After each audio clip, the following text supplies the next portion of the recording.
Hi guys, welcome to Banu's window. ఇవి ఏంటా అని చూస్తున్నారా? వీటిని ఆకాకరకాయలు అంటారండి.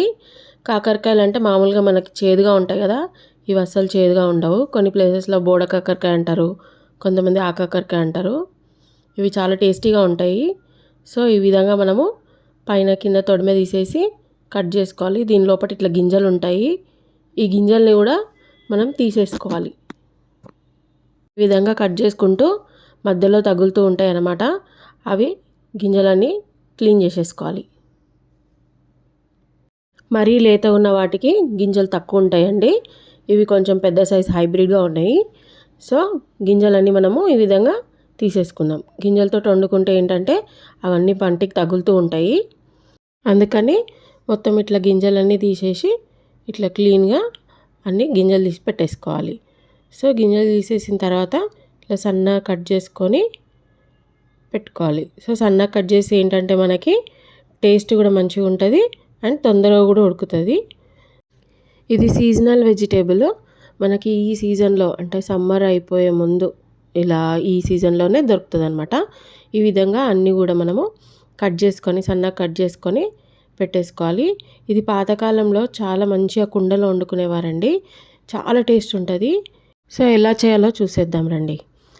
సో ఒక కుండ తీసుకొని ఆన్ చేసి అందులో ఆయిల్, ఇది కోల్డ్ ప్రెస్ ఆయిల్ అండి, నువ్వుల నూనె వేసుకుంటున్నాను. నువ్వుల నూనె వేసుకుంటే చాలా చాలా టేస్టీగా ఉంటుంది. నూనె వేసి వేడెక్కిన తర్వాత ఒక స్పూన్ ఆవాలు, అలాగే ఒక స్పూన్ జీలకర్ర, ఇవి రెండు వేసుకున్నాక ఒక 2 ఆనియన్స్ చిన్న చిన్న కట్ చేసుకొని వేసేసుకోవాలి. వేసుకొని అవి వేగేదాకా మనము వెయిట్ చేద్దాం. సో ఉల్లిగడ్డలు వేగేటప్పుడు నేను ఏం చేస్తానో మీకు అందరికి తెలుసు కదండి, కొంచెం సాల్ట్ వేసుకోవాలి. సో దట్ కొంచెం తొందరగా ఉడికిపోతాయి. ఉల్లిగడ్డలు ఉడికేదాకా కొంచెం మూత పెట్టి ఉడకబెట్టేద్దాము. సో ఇప్పుడు చూద్దామండి, ఆల్మోస్ట్ ట్రాన్స్పరెంట్ అయిపోయినాయి. ఆనియన్స్ అంతా ట్రాన్స్పరెంట్ అయిపోయిన తర్వాత ఇప్పుడు మనం కొంచెం ఇందులో అల్లం వెల్లుల్లి పేస్ట్, ఇవి రెండు కూడా మనము అప్పటికప్పుడు దంచుకొని వేసుకుంటే టేస్ట్ చాలా బాగుంటుంది. సో ఒక స్పూన్ అల్లం వెల్లుల్లి పేస్ట్ వేసాను. ఆ తర్వాత కొంచెం హాఫ్ స్పూను పసుపు, ఆ తర్వాత రెండు పచ్చిమిరపకాయలు అయితే సరిపోతుంది. 2 పచ్చిమిరపకాయలు వేసేసి ఒక్కసారి ఇట్లా కలిపేసుకోవాలి. కలిపేసి మళ్ళీ ఒకసారి మూత పెట్టి ఉడకనిద్దాం. ఆల్మోస్ట్ అయిపోయిందండి, పచ్చివాసన అంతా పోయింది. ఇప్పుడు మనము కారము 2 స్పూన్ల కారం వేసుకుందాము. నేను తీసుకున్న క్వాంటిటీకి 2 స్పూన్ల కారం పడుతుంది. ఆ తర్వాత ఒక టమాటా చాలు. టమాటా వేసి మగ్గేంత వరకు ఉడకబెట్టేసేయాలి. టమాటా మొత్తం ఉడికిన తర్వాత మనం కట్ చేసి పెట్టుకున్న ముక్కలు ఉన్నాయి కదా, ఆకాకరకాయ ముక్కలు, అవన్నీ కూడా ఇందులో వేసేసుకోవాలి. వేసేసుకొని ఒక్కసారి కలిపేసుకోవాలి. ఇప్పుడు ఈ పీసెస్ అన్నీ కూడా కారం, ఉప్పు, మనం వేసిన ఉల్లిగడ్డ, టమాటా అవన్నీ కూడా కలిపేటట్టు కలిపి పెట్టేసుకుందాము. ఆ తర్వాత ఒక గ్లాస్ నీళ్ళు పోస్తే ముక్కలన్నీ మునిగిపోతాయండి. ముక్కలు మునిగేదాకా మనం నీళ్ళు పోసేసుకొని ఒకసారి కలిపేసేసి పెట్టేయాలి. నీళ్ళు పోసేసిన తర్వాత ఒక 10 మినిట్స్ మనం మూత పెట్టి ఉడకబెట్టేసుకుందాము. ఒక 10 మినిట్స్ తర్వాత మ్యాక్సిమం అంతా పీస్ కూడా ఉడికిపోయింది చూడండి. ఇట్లా నూనె కూడా పైకి తేలింది. ఇప్పుడు మనము చింతపులుసు పోసుకోవాలి. ఒక చిన్న నిమ్మకాయ సైజ్ అంతా చింతపండు నానబెట్టానండి. ఆ చింతపండు గుజ్జు ఇప్పుడు పోసేసాను. ముక్కలు ఉడికిన తర్వాతనే మనం చింతపులుసు పోసుకోవాలండి. ముక్కలు ఉడకక ముందుకు పోసుకుంటే ఇవి ఉడకడానికి చాలా టైం పడుతుంది.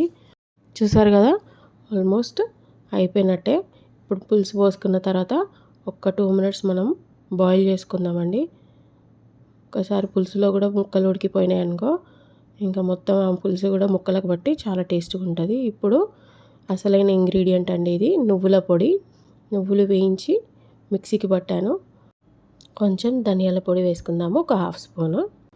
నువ్వుల పొడి వేసినందుకు చాలా చాలా టేస్ట్ ఉంటుందండి.